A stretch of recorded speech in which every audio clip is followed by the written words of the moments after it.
Moin Moin and welcome to Ralfs Foto-Bude.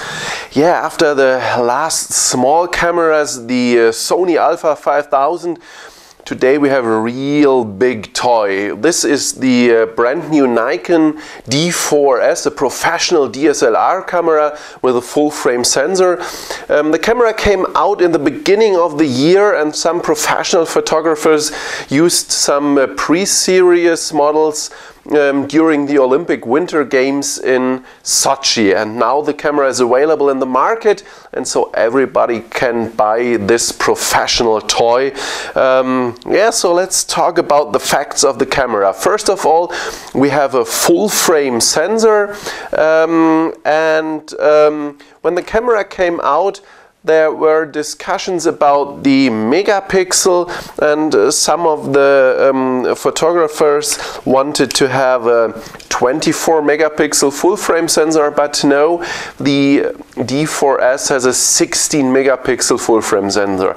The reason is the professional photographers don't need the high resolutions. With this camera you usually work with in the sports or in reportage photography or as a war photographer. And so you don't need the high resolutions. You need a fast camera, you need high ISO settings, you need low noise, but not the big resolutions like the D800, because you want to transfer the pictures fast. You need it only for daily newspapers or for the internet, but you don't need it for high gloss magazines or stuff like this. So the reason why Nikon set this up to 16 megapixel is because the professionals don't need, in this range, in sport and the other stuff, they don't need the 24 megapixel. They want to have a real fast camera. And one thing, the Nikon is a real fast camera. Talking about the ISO settings, I can show you how high the ISO will go. What do you guess? What's the highest ISO setting of the D4s? So let's have a look to the ISO setting. Here on the bottom we have the button for the ISO setting. And now, so let's have a look for the ISO setting. We have 12,800. That's not unusual. 16, okay. 20, that's okay. 25, 600. Okay, and now we go up in the high ISOs. Here we have the high ISO 03, 07 and the high ISO 1. That's 51,200. Next step is high ISO 2. That's 100,000 or a little bit more. Next one is high 3. This is 200, a little bit more, I know, 200,000 ISO. And guess, yes, we have high 4. And that's 400,000 ISO. It's a little bit more, it's exactly 409,600 ISO. Yeah, but that's a real high value.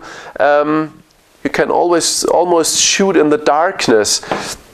And that's the reason why they gave the camera only a 16 megapixel sensor, because with the 24 megapixel sensor the noise would be a little bit higher in this high ISO settings, but the sport photographers and reportage photographers need high ISO settings. If you go to an indoor sport event, you have the light there, but it's not as bright as the sunlight outside. And if you take pictures for hockey or basketball or stuff like that, very fast sports, you need short exposure times, like 1/1000th of a second. And for this you usually need also high ISO settings to get this short exposure time. And you don't want to get noise in the high ISO pictures, and that's the reason why 16 megapixel is a real good choice for the D4s. Talking about the speed of the D4s, two things are very important.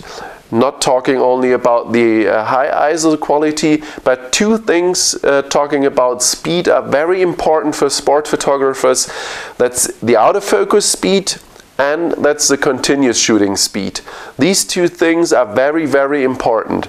So let's start with the autofocus options of the D4s. We have again the lever here on the front side of the camera where you can change from autofocus to manual focus, and we have the button where you can make the different settings of the autofocus. So let's have a look what settings of autofocus you can make. Let's press the info button, and when we press the info button we get the most important informations here on the display. Now I press the button on the front side and here we have the autofocus settings. Turning the front dial, turning the front dial, let's go back, turning the front dial, you have the different autofocus field settings. Turning the back dial, you have the difference between autofocus RFS, autofocus single, and RFC, autofocus continuous. You don't have the setting AFA, which you have on the semi-professional cameras. AFA is the autofocus setting where the camera decides by herself whether she should use the autofocus single or autofocus continuous. The professional photographers, they want to know what they do. So they set for autofocus single or autofocus continuous. That's it. They don't want to have the autofocus automatic because that's a thing where you can make mistakes, or the camera can make mistakes and spoil your pictures. So that's the reason why the D4s doesn't have AFA. So let's go on autofocus continuous, and here we have the single autofocus spot. You can move the autofocus spot just here with the four-way switch. You see I can move the autofocus point on the display, and this you will see also in the viewfinder. So in the viewfinder you will see where you put your autofocus point. Next one after the 1 point is the 9 field autofocus. You also can move the 9 field autofocus. Next one is the 21 field autofocus. Also this you can move. Then you have the full autofocus area, and then we go to the 3D autofocus. The 3D autofocus is for moving objects. So if you take pictures of a car coming towards you or driving away from you, you should use the 3D autofocus, because the 3D autofocus tries to know where the next point, the next autofocus point is. So the autofocus looks for the speed of the car and tries to make the next autofocus point move the autofocus point forwards or backwards, depend on the direction of the car. And so the goal is to get a perfect autofocus for moving objects. So that's the 3D autofocus. And after the 3D autofocus we have the new autofocus. That's this one. Here you see we have just a second. We have 4 points around the main autofocus point. Yes, and this works. You have the main autofocus point. Maybe you take a picture of a downhill ski guy and you don't hit him perfect with the autofocus. So the 4 autofocus field out around the main point, try to catch him and try to put the autofocus on him. So that's a good option when you're taking pictures of fast moving objects and you know that the subject is going left, right, or it's not easy to catch him in, and therefore this is the perfect choice, and it's a new choice which Nikon uses first on the D4s. Some of the photographers at the Olympic Games in Sochi used this one as I said, for the downhill, ski downhill, and it seemed to work very, very good, and they get real sharp and nice pictures of the downhill ski man. So it seemed to work that this works very well. The difference between the 9 autofocus field and this is, when you have the 9 autofocus field, there is a chance that one of the autofocus field is outside of the main subject you want to take a picture, and so the autofocus goes on the background. With this option, it should be, that's what Nikon said, I have to try this one. It should be that the autofocus field doesn't focus on the background, but it focuses on the main subject you take a picture from, and so that's the difference between this new autofocus option and the 9-field autofocus option, which you have still in the older cameras, and you have still in this camera. This was the autofocus, these were the autofocus options. Now have a look to the other buttons you have on the D4s. Here on top of the camera we have the 3 buttons: bracketing, exposure metering, and the flash button, and there under we have the dial where you can change the different modes. You have the single, continuous low, continuous high, then you have the quiet mode, you have the self timer, and you have the mirror up mode for macro photography. When you search for a program mode dial, you won't find a program mode dial. The D4s has only 4 program modes.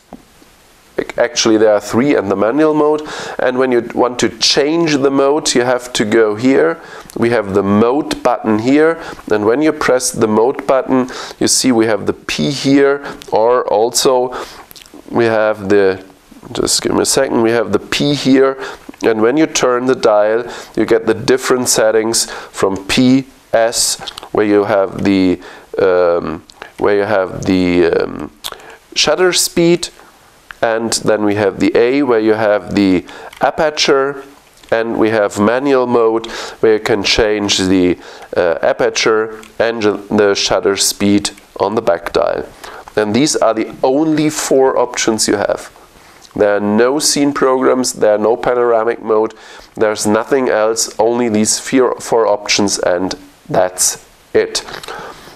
So let's have a look to the bracketing function, because this one is very interesting. You have a lot of bracketing options at the D4s. When you press the bracketing button, you see you have the scale here on the display on the back side, and you have the scale here also on the top of the camera.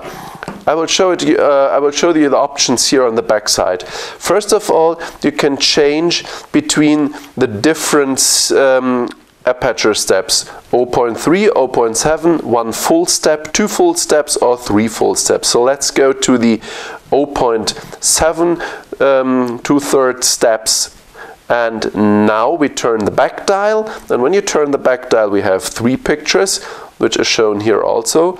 You have 5 pictures, you have 7 pictures, and the last step is you have 9 pictures. So you can shoot 9 pictures in the bracketing mode with maximum of 3 f-stops. And that's the question is, what for do you need it? When you're out there and you're taking pictures in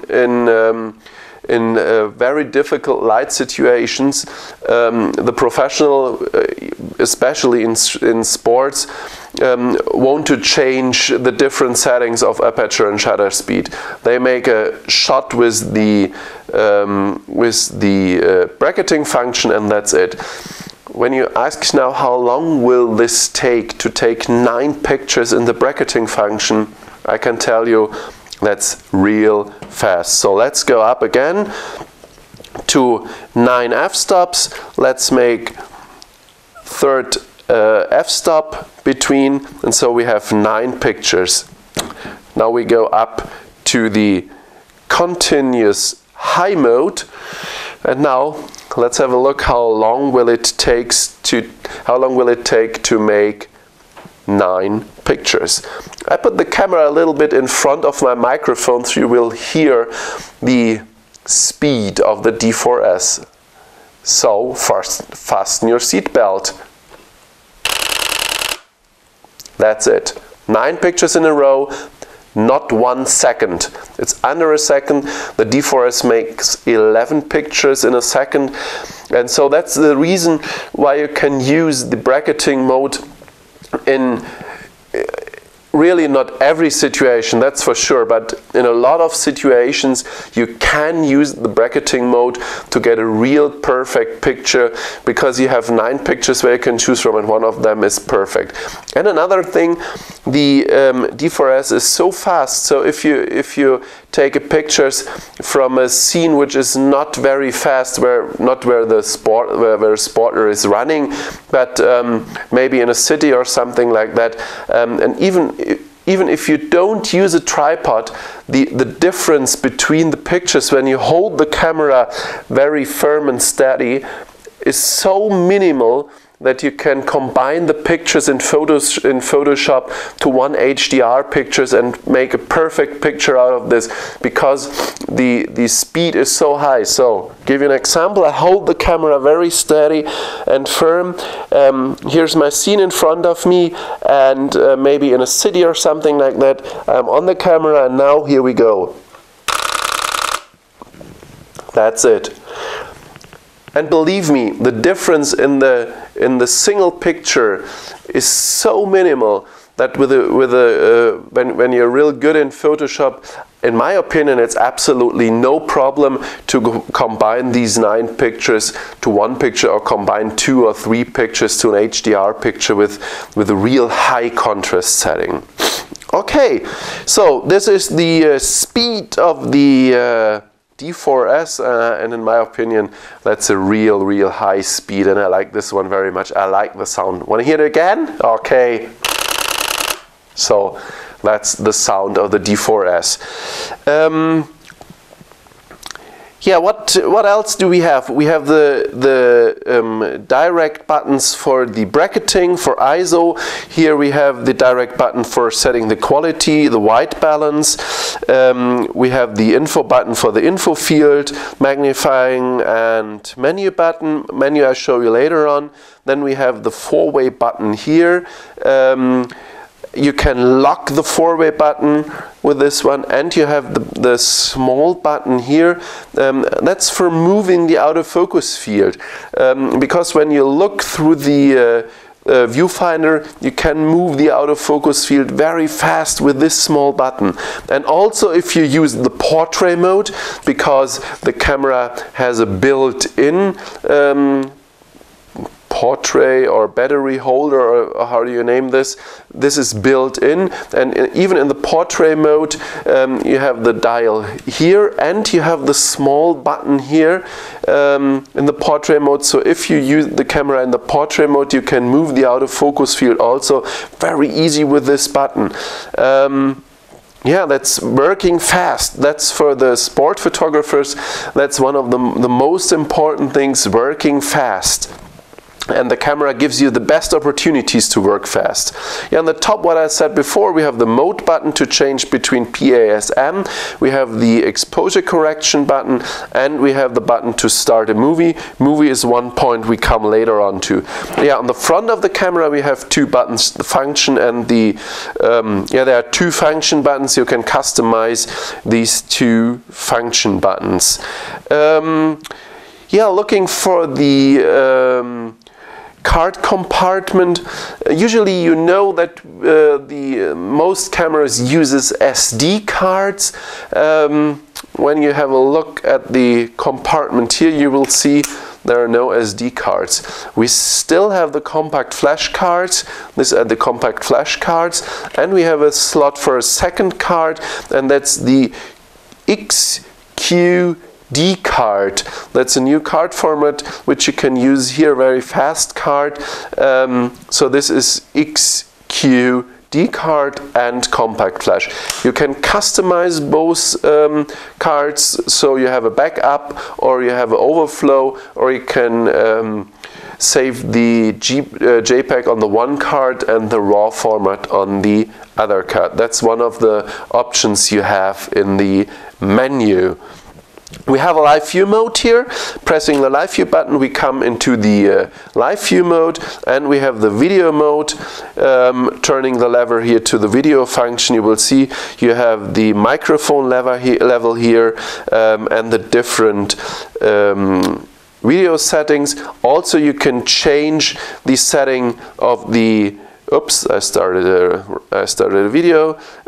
You can set the different program settings. You also have manual A, S, and P, so you have also the full control when you make a video. Talking about the resolution of the video, we have full HD, and we also have 60p and 50p as the highest rate. So that's also new, not only 50i or 60i, we have the progressive mode with 50 and 60p, and we have the HDMI access here, and the picture will be live when you record a video, so you have the control over the HDMI connector.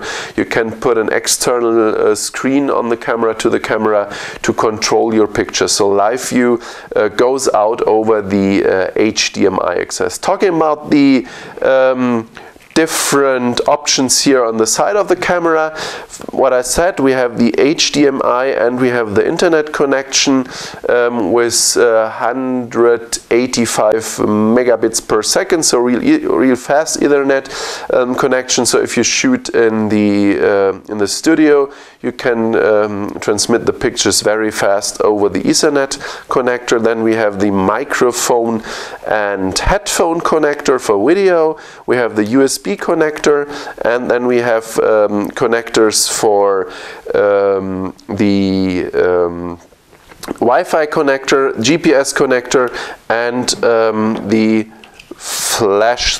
studio flash connector also. So these are, and the remote control. So these are the different connectors here on the camera. Everything is sealed, so the whole body is splash water and dust proofed. Everything is sealed, so it's a real rough and robust camera for the professional. They don't want to take care about their stuff. They hang the camera over their neck or over their shoulder and run around, and the camera can tumble against walls or stuff like that, and that's everything the camera should take without a scratch or without fail, and so it's very important to have a real rough body and a sealed body. Yeah, so this is the card compartment. Talking about the battery, here in the battery we have, as I said before, we have the built-in battery grip with the portrait option. Removing the battery, we have a real big battery. This is the new battery of the D4s. You can release the battery from the grip, from the, I don't know how to name this one. You can release this one just by moving it. Now we have the battery by your own. And we have a real professional battery charger here with 2 battery compartments, so you can charge 2 batteries. It has a display which says how long the battery will charge, and yeah, so this is a real professional part. You move the battery just in like this, and that's it. So you can load 2 batteries by the same time and have the 3rd battery in the camera. That's professional. So put the battery back into the camera. That's very easy. Just put it here in. You don't have to put this part before in the camera. Just put it on. It will snap in and then close, and that's it. Very easy, very fast to turn and to remove. Battery, compact flash cards, no built-in flash for sure. The optical viewfinder here, you can close the optical viewfinder for long exposure so that no light can come in. You have the dioptrine dial to change it.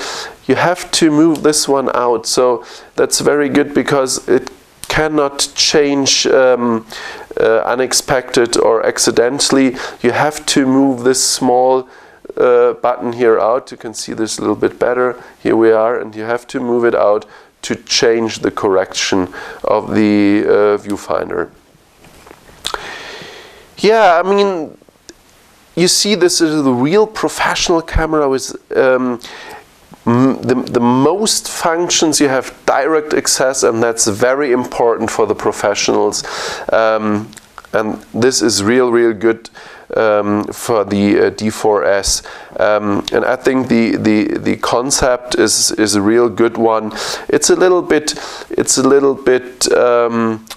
I mean, there are not the big difference between the model before, the D4, but there are some fine adjustments, talking about the buttons and the thumb rest here, and there are some minor differences, but all these differences work perfect, and they make the camera even better than the D4.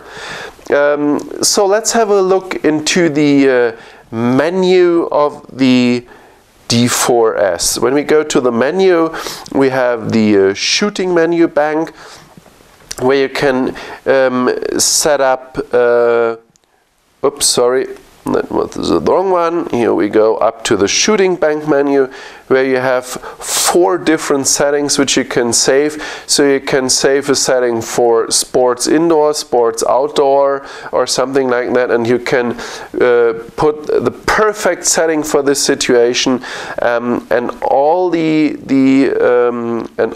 settings of the camera will saved under these points, and you can give them a name, so that's very easy to know which one is for your shooting. Okay, so let's go back to the shooting menu. We have the things you know, the storage folder, file naming, and then we have here what I said before. We have the different slots. You have a primary slot selection where you can set up the XQD card slot or the CF card slot, and you have the you can choose the function of the secondary slot. You have the overflow backup or raw primary and JPEG secondary. That's what I said before. Then we have the image quality for sure. We have the different JPEG qualities, and we have the combination of raw and JPEG in the different settings.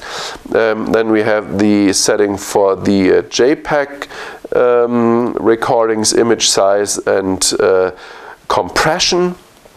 Then we have the NEF recording, and there's one thing new. We have a small RAW format because it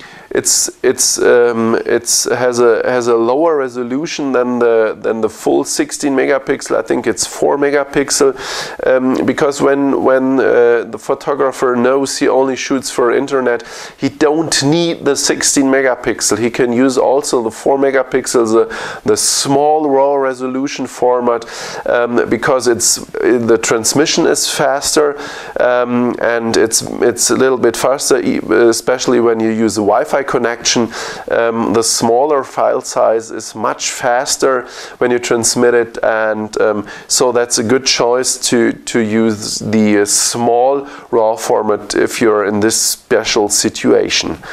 Then you have the image area here. You can change between the FX, the full frame format, or the smaller or the DX format. You also have the auto DX crop. When you use DX lenses, the camera changes automatically to the DX format. We have different white balance settings, and also you can choose a direct value in Kelvin, or you have manual presets for the white balance.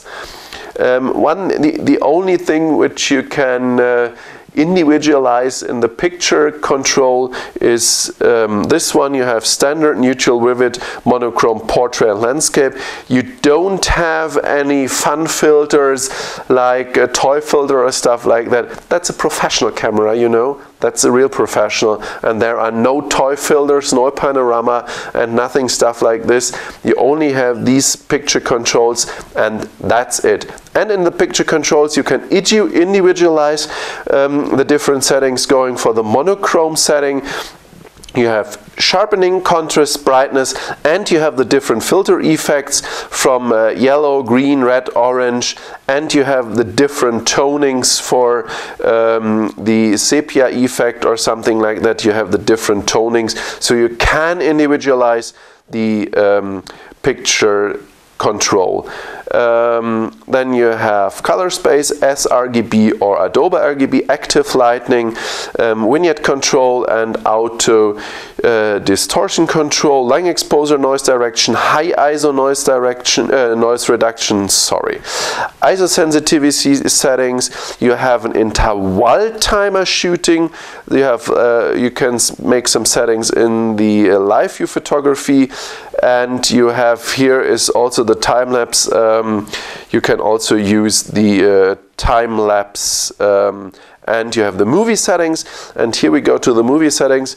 That's what I said before. You have the 60p, 50p, and the lower 30p, 25 and 24p, and you also has the small HD resolution 1280 by 720. This one is the highest. The question is, why don't they use the 4K format?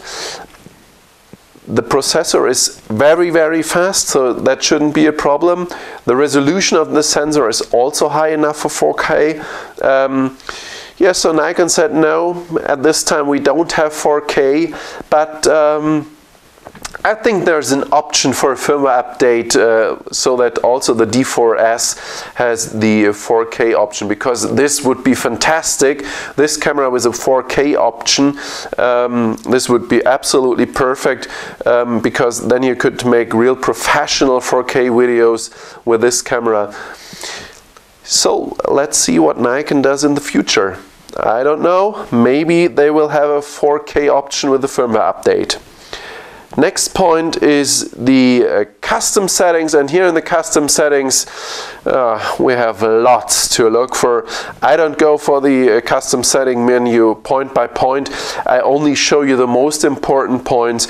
We have the AFC and AFS priority selection, where you can set up if you want to have the release priority or you have the focus priority. In my opinion, when you use the continuous shooting, you should use the release priority, and in the single autofocus single you should use the focus priority, because it's very easy when you shoot in continuous, like sport photography.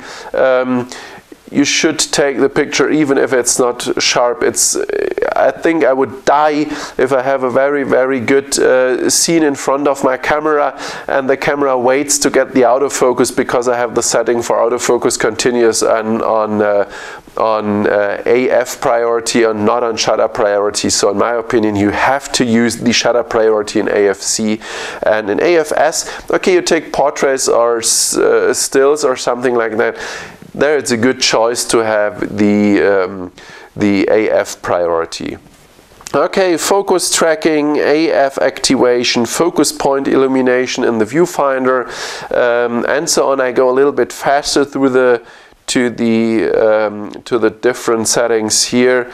You can have a look, and so you see which points the individual program of the D4s offers you.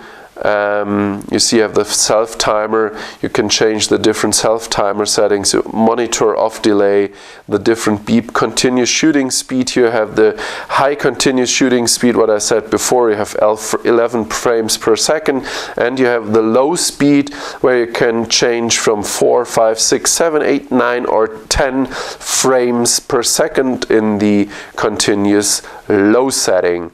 maximum continuous release, so you can set like 12 pictures, 15 pictures, so even when every time you press the shutter release button, you get 15 pictures in a row, so you don't have to release the button after 15 pictures, the camera stops. Exposure delay mode, file number, and so on. We have much more point LCD illumination, flash sync speed, here are the different bracketing functions, the bracketing order you can change, and the next point are the controls, and here you can set up for the controls the different settings. You can customize the camera, absolutely individual. You can set up the different control and the function buttons exactly in the way you like it. You have all the points here in the menu to make the different settings for the buttons. You see we have a lot of buttons here to set up, and here we are. You see the controls is a very long section, and here we are in the movie, and here you have the different settings for the movie. And now we are back in the first point, autofocus. So that's the real long individual menu, custom setting menu. Now going to the setup menu. In the setup menu there are no surprises. There are the standard settings which you have in the setup menu, like language, time, battery info, image comment. You can make an image comment. You have the copyright information and the IPTC information you can set up. Here is the voice memo. But these are the normal settings. You have the virtual horizon you can set up, yeah, and that's it. So no surprises in the setup menu. Then you have the retouch menu. You have there a lot of options in the retouch menu, but let's be honest, do you think a professional photographer goes in the retouch menu? I don't think so. Okay, there may be a situation when you want to change a raw picture to a JPEG picture, or you want to resize the picture. Okay, then you may go in this menu, but usually a professional won't go in the menu. But the menu is very similar between the Nikon DSLRs, and so that's a point which is also in the other Nikon menus, and so they don't remove it in the D4s, even if not nobody, I know, but there are only a few photographers who will use the retouch menu options. Okay, so these are the most important settings of the D4s. It's a real tough, a real rough camera. It's very good in the hand, even if it's very, very heavy. But it's real good in the hand. The grip is perfect. The thumb rest here on the back side is real good. And so yeah, you can work very fast with this camera if you're used to it, and you learn to work very fast with the camera because the buttons are clear marked. They are big enough even for my big hands, and so yeah, it's a pleasure to work with this camera. It's a pity that I have to send it back to Nikon after 2 days, but okay, that's my job. And yeah, in the meantime I will take some pictures with the D4s, and in my opinion the D4s and the D800 are a perfect combination. You have the D4s for the speed, for sport and action photography, and you have the D800 for very, very detailed 36 megapixel sensor pictures, and so that's a real nice combination. But don't forget, you have to buy the perfect lenses.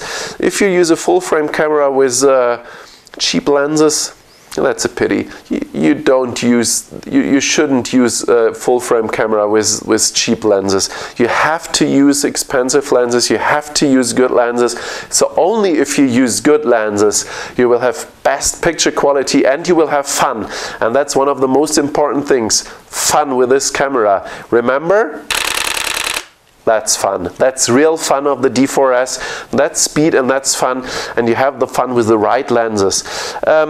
So as I said, the combination D800, D4s, if you have the money and if you want to buy good lenses and you want to spend lots of money for good lenses, that's a perfect combination in my opinion. Yeah, I think everything is said about the D4s. A real nice camera, heavy. I think you can put some nails in wood with this camera. It's so solid and so heavy. Yeah, I like this one very much. I hope you enjoyed my preview or review. I don't know, but I hope you enjoyed my presentation. If it's so, give me a like there down and leave a comment. Friendly comments are welcome. Unfriendly comments, okay, I have to live with this. That's my job. And subscribe my channel. That's what I want to say now. And yeah, so this was my presentation of the Nikon D4s. Hope you enjoyed it. Thank you for watching me. Come back on my YouTube channel again. Here will come up some new cameras in the next few days and weeks. And also we have the multi-copter scene here on my YouTube channel with the DJI Phantom 2 Vision. So it's always a good reason to come back here on Ralfs Foto-Bude and on Ralfs Fotoflug. Thanks for watching. And till now I say moin moin and bye bye.